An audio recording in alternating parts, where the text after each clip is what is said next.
विधानमंडल की इस कार्रवाई में भाग लेने के लिए आए हुए सभी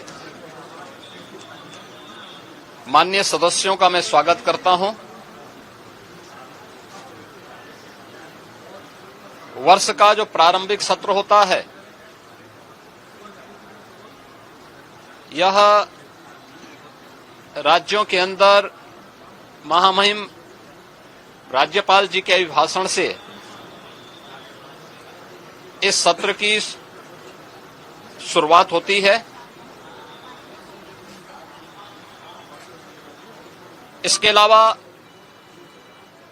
वर्ष भर के लिए राज्य सरकार का बजट भी इसी सत्र के दौरान पारित होता है।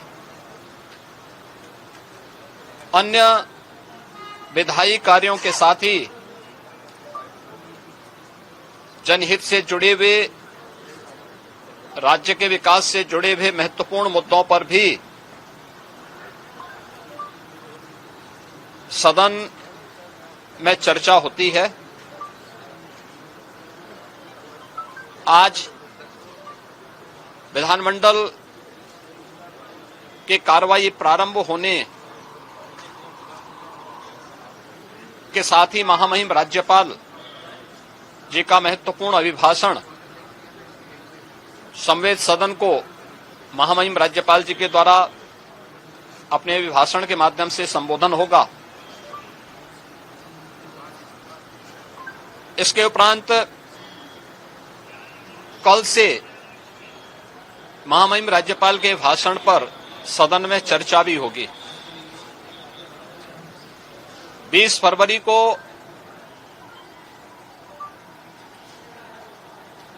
वर्ष 2025-26 का उत्तर प्रदेश का सामान्य बजट सदन में प्रस्तुत होगा। सदन 18 फरवरी से लेकर 5 मार्च तक के लिए प्रस्तावित किया गया है। उत्तर प्रदेश के इतिहास में ऐसे बहुत कम क्षण आए हैं जब इतने लंबे समय के लिए सदन आहूत किया गया हो, लेकिन सदन की कार्रवाई सुचारू रूप से संपन्न हो,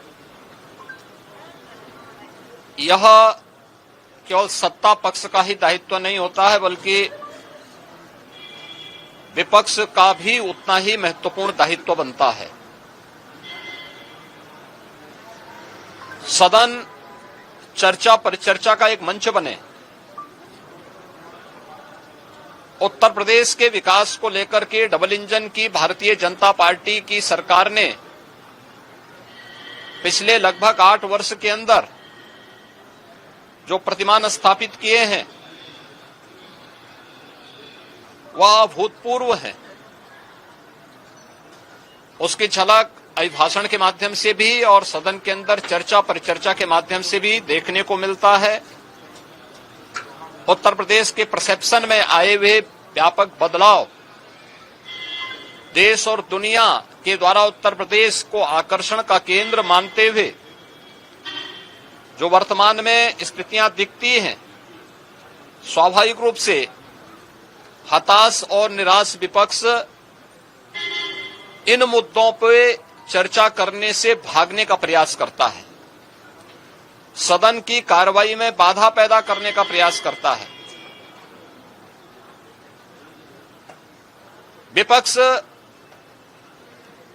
अगर सार्थक चर्चा को आगे बढ़ाने में मदद करेगी तो मेरा अनुमान है कि यह एक बहुत अच्छा सत्र, बजट सत्र हो सकता है, जिसमें अगले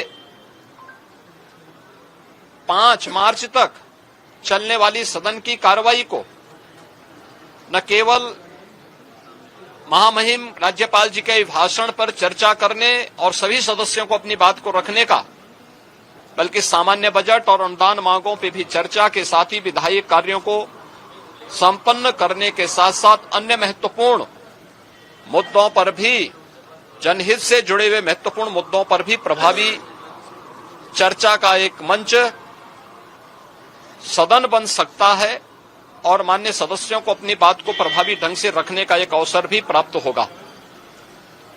हम उम्मीद करते हैं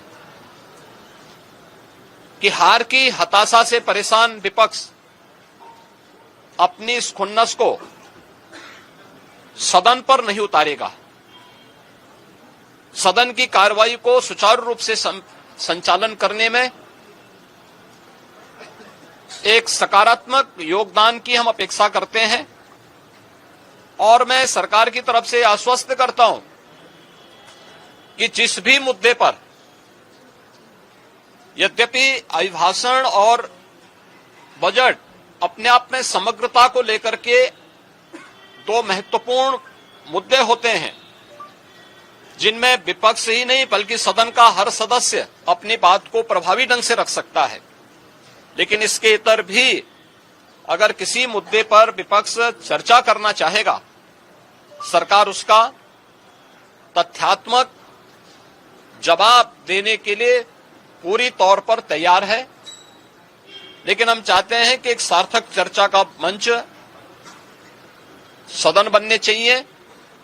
आरोप प्रत्यारोप या फिर असंसदीय आचरण से इस समस्या का समाधान नहीं हो सकता है और मैं उम्मीद करता हूं कि महामहिम राज्यपाल के भाषण से उस सुदृढ़ और मर्यादित संसदीय आचरण की शुरुआत हम लोग विपक्ष के अंदर देखने का प्रयास करेंगे। उम्मीद करते हैं कि इस प्रकार का आचरण सभी माननीय सदस्यगण और खासतौर पर विपक्षी सदस्यगण सदन में दिखाएंगे, जिससे लोकतांत्रिक मूल्यों के प्रति आम जन की आस्था को और सुदृढ़ करने में मदद मिलेगी। मैं एक बार फिर से बजट सत्र के शुभारंभ के अवसर पर आज उत्तर प्रदेश विधानमंडल के जो कार्रवाई प्रारंभ होने जा रही है कुछ ही देर में, इसमें भाग लेने के लिए आए हुए सभी माननीय सदस्यों का हृदय से स्वागत करता हूं। अमर उजाला जीवांजलि के सारथी की मदद लें और महाकुंभ में स्नान जरूर करें।